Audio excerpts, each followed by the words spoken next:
Dúcha fiannach seo ha áte ma sean luas na jaabharach agus hanna Dahlias seo acham ha dacha mar sean uver sóirite. So fé mé skeitaí an pís úr seo dúcail amach na droch luúin agus fréimhin agus nóir sin curmístaid.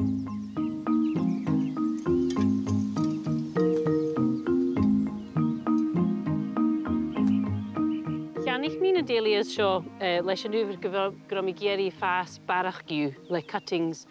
Agus leis sin hannealach úndeagach variety acham, úndeagach seirse. So fé mé bhí cíneach go bhfuil na labels ar na lúsan cearst.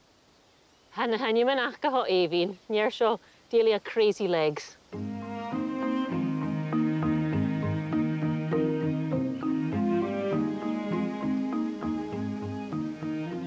Seo an label Mhàiri, Waltzing Matilda.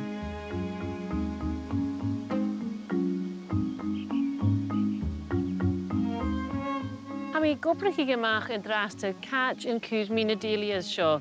Agus ha sin a réir na fiúin nas móa, na fiúin nas bige, catch a bhfuil an úr snoc, agus a bhfuil mé gíri gobiad an àlainn na díirech, nó rudagí na hánas, nó ormal.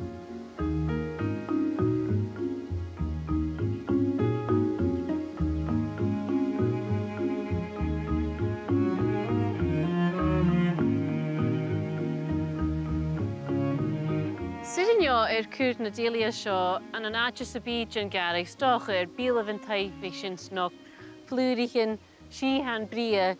Ach, ha mí fás na lusan seo seán uversóirite, sin seán garrig agus tuairs na flúrichin isteach an taith.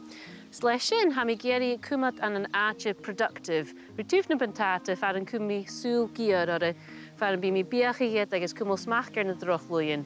Leis sin an uver scarach a seo.